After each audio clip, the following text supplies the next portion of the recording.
it is somewhat similar to either the power density, what we have seen, P or S. Okay, we have seen this. The power radiated from an antenna per unit solid angle. So in power density, what we have taken, this was the structure area considered. So how much amount of power is flowing through this particular area? Okay, if I can relate this to both the power radiated from an antenna.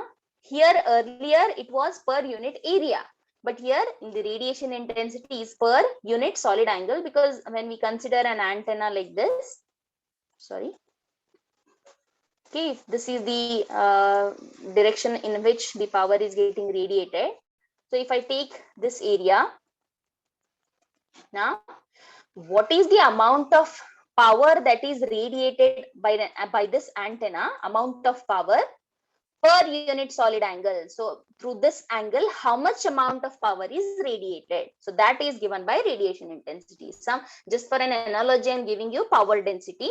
It is per unit area. Here you get per unit solid angle. So that is called the radiation intensity, an important term. I have given you the example of a torch, how it spreads the light, where the intensity is maximum, where the intensity, the strength of the light is minimum.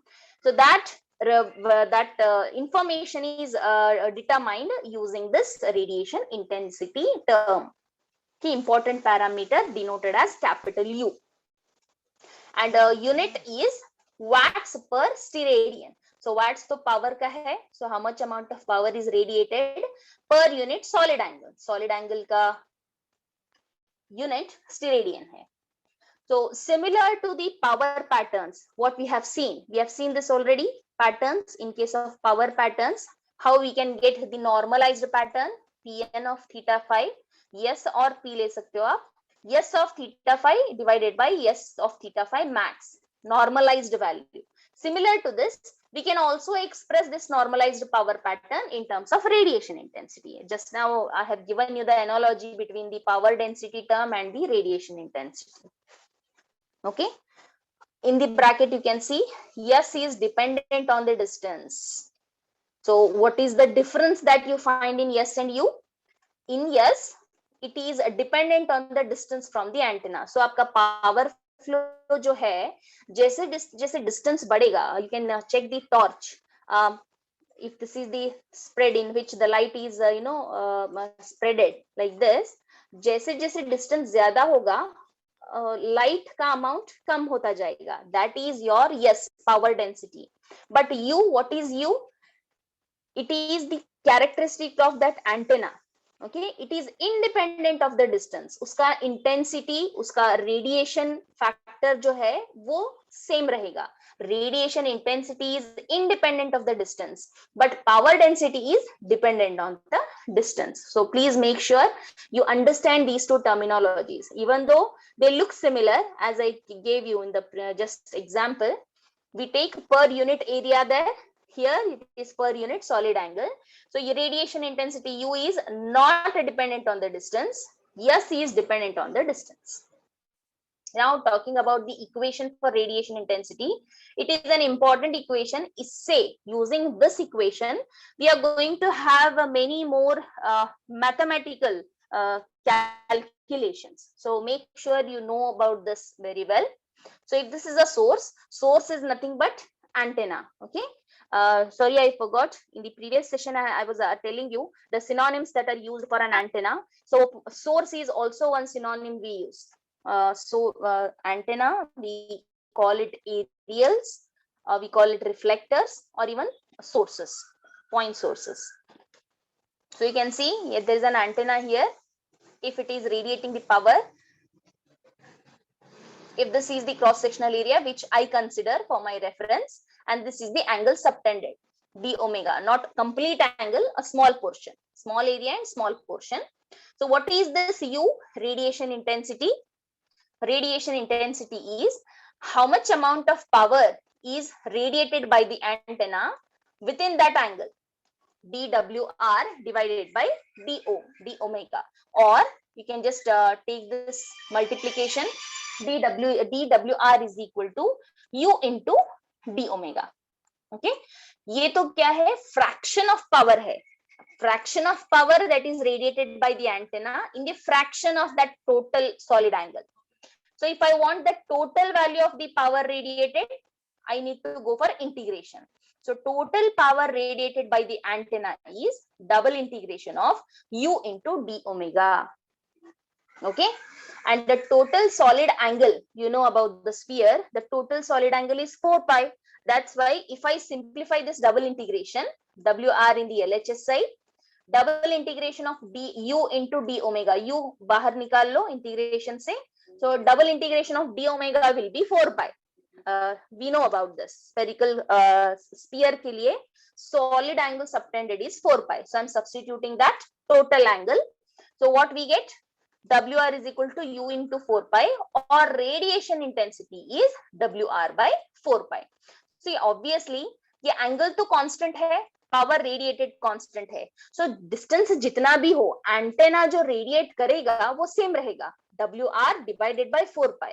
That's why I said U is independent of the distance. So distance जो भी हो, antenna जो radiate कर रहा है पर that angle, it remains the same, that will not change according to the distance. So this is the important formula to remember. U, that is radiation intensity, is equal to WR by 4 pi.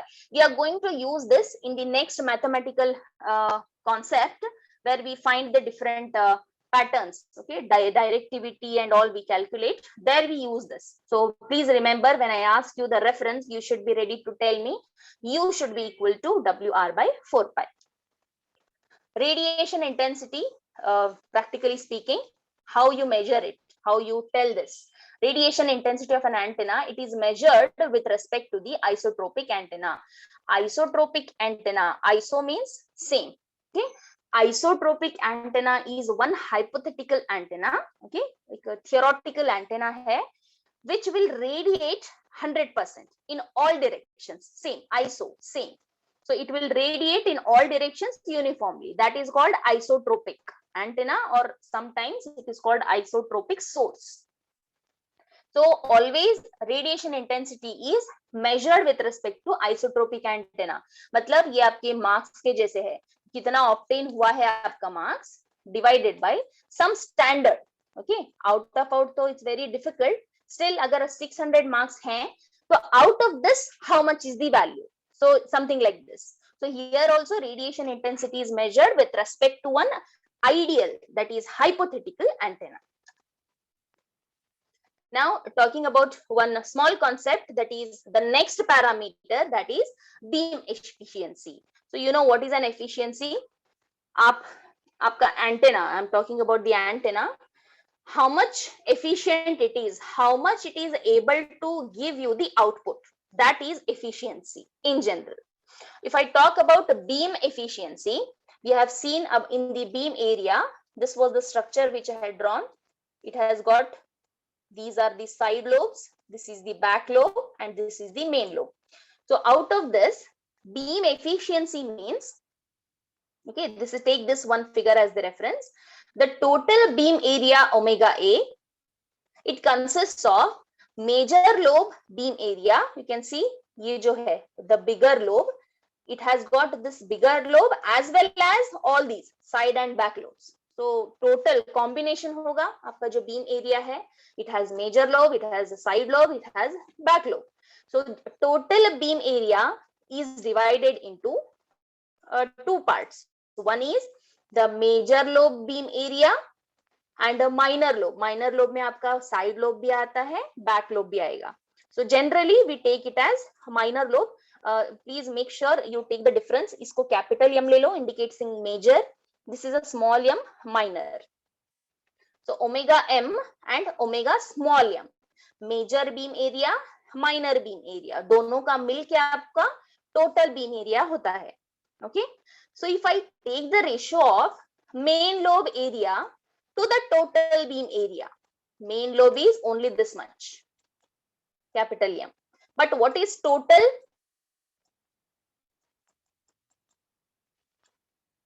Small m. So ये तो आपका total हो गया, ये सिर्फ major. Means in your complete beam area which has this major lobe, back lobe and side lobes, efficiency is determined by this. ये जो major lobe है, efficiency is dependent upon ये major lobe का कितना contribution है. Okay, these are all what something like आपके information theory and coding में आप efficiency and redundancy factors जो बोलते हो, it is similar to that. Okay, so in your beam area, efficiency is majorly dependent upon major lobe. So if I want beam efficiency, that is, you can see epsilon capital M. This is given by the major lobe beam area divided by total beam area. Total beam area is omega A in general, but it is the sum of both major and minor. So इसमें major कितना है, main lobe का part कितना है, that will give you the beam efficiency. Now something like I compared it with the information theory and coding, ITC, आप जैसे efficiency लेते हो, remaining part will give you the redundancy. So like that, if I can take the ratio of minor lobe area to the total, यहाँ पे what I did in the beam efficiency, I took the ratio of omega capital M by total area. In the second redundancy part, what I will do, I will take the ratio of minor lobe area divided by total area. Okay, take the difference. ये आपका efficiency होगा, ये redundancy होगा. In antenna terms, this redundancy factor we call it stray factor. And we know already in ITC, you take this efficiency plus redundancy is equal to 1, you take, right? You make both equal to 1. Summation of both will be equal to 1. So stray factor is epsilon small m. ये capital M होगा, ये small m होगा. So the first beam efficiency is the ratio of major lobe area divided by total beam area. About the stray factor, which is a redundancy term similar to ITC, it is the minor lobe area divided by total area. So that जब आप sum करते हो efficiency and redundancy, it will be equal to 1. So similar to that, beam efficiency plus stray factor will be equal to 1. Hope you understood this. Beam efficiency and radiation intensity. Okay. So today what all we covered? We started with the problems, the basic problems, how to find HPBW, BWFN. Then we have seen some 4 problems we have seen. Then we have seen the next parameter, radiation intensity capital U. And one more antenna parameter, beam efficiency, which is epsilon capital M, epsilon small m, stray factor. Hope you understood this. The next parameter is directivity. Okay, so that we will be dealing in the next session. If you have any doubts, please let me know.